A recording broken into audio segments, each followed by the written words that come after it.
Certains personnages ont laissé un souvenir d'eux dans l'histoire grâce à leurs actions héroïques. Mais on a aussi retenu le nom de certains pour des choses moins glorieuses et qui pour certaines peuvent faire sourire. Et aujourd'hui, on va s'intéresser aux morts les plus stupides de l'histoire et je sais d'avance qu'elles vont te plaire.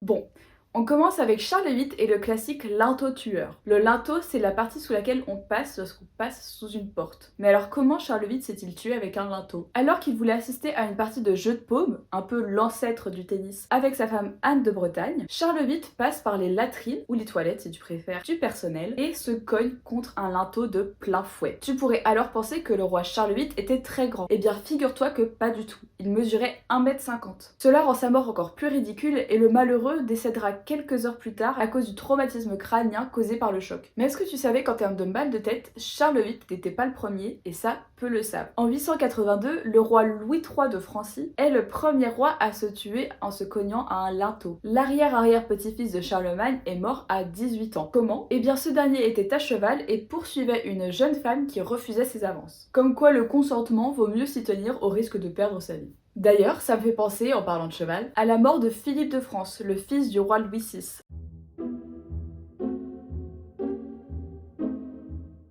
Celui-ci est mort en 1131 en tombant de sa monture. Pourquoi il est tombé? Eh bien c'est simplement parce que son cheval a pris peur d'un cochon.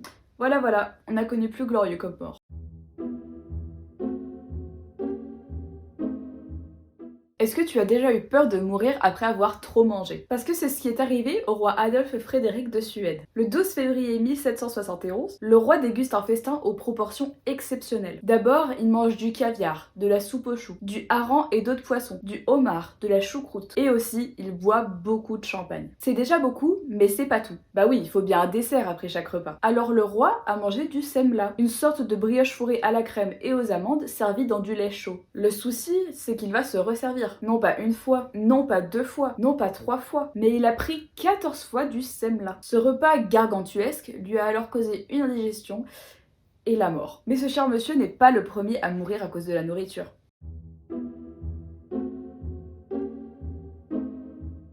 Beaucoup de personnes sont mortes étouffées, mais certaines dans des conditions plus particulières que les autres. Par exemple, au 1er siècle, Claudius Drusus, le fils aîné de l'empereur Claude, s'est étouffé avec une poire. Mais comment il a fait? Eh bien, selon Suétone, il aurait lancé une poire en l'air et aurait tenté de la rattraper avec sa bouche. Bon, du coup, au lieu de dire de lui qu'il avait la banane ou la pêche, on retiendra qu'il avait la poire. On passe au suivant.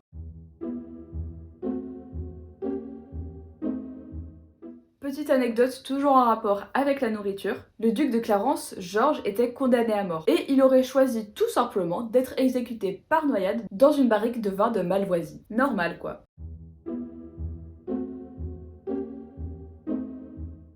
Bon, tu vois l'expression mort de rire. Eh bien, pour le roi de Birmanie, Nanda Bayin, c'était pas qu'une expression. Apparemment, celui-ci serait mort de rire au sens propre, après avoir appris d'un marchand italien que Venise était une république et ne possédait pas de roi. Mais bon, il est toutefois plus probable qu'il ait été assassiné en 1600 par un rival, ce qui pour le coup ne se prête pas autant à la plaisanterie.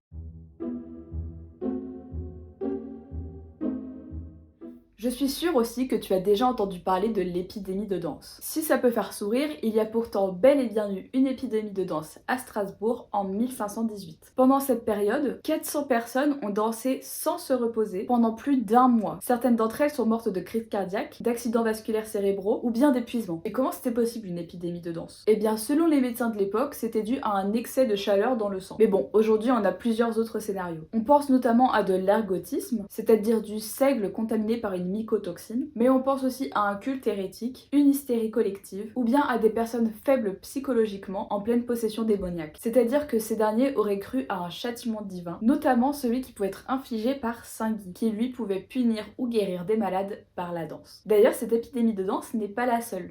Il y en a eu plusieurs survenues entre 1200 et 1600. La dernière a été enregistrée au 19e siècle.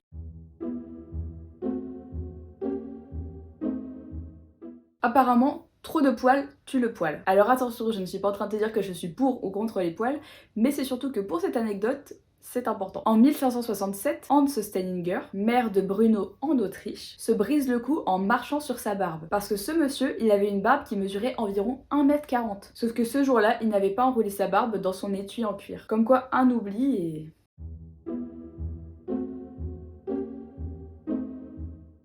Bon, qu'on se l'avoue, dans ces morts les plus stupides de l'histoire, il y en a qui sont quand même de gros boulets. Par exemple, Louis de Bourbon-Soissons, le seigneur de Condé, meurt le 6 juillet 1641 à la bataille de la Marfée près de Sedan pendant la guerre de 30 ans. Alors non, il n'a pas été tué par ses ennemis. Il s'est tué parce que ce monsieur avait l'habitude de relever sa visière avec son pistolet. Sauf que manque de chance, cette fois-ci, il a tiré en même temps. Donc il s'est tué sur le coup.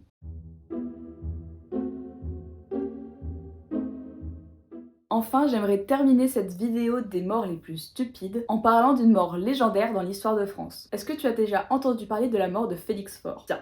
Alors Félix Faure était un président de la République lors de la Troisième République. Il meurt à l'Élysée en 1899. Tu connais probablement la légende selon laquelle il serait mort en plein acte sexuel avec sa maîtresse, mais je suis désolée de te dire qu'on pense que c'est une rumeur. Aujourd'hui, on pense plutôt que ce monsieur est mort de problèmes cardiaques. Par exemple, il aurait subi les effets secondaires d'un aphrodisiaque puissant, ou bien aurait fait de la tachycardie après une rencontre difficile avec le prince de Monaco, Albert Ier. Avec l'affaire Dreyfus, les tensions étaient au maximum à cette époque. D'autres aussi pensent qu'il serait mort d'un AVC, pour lequel les signes auraient été présents dès le matin même.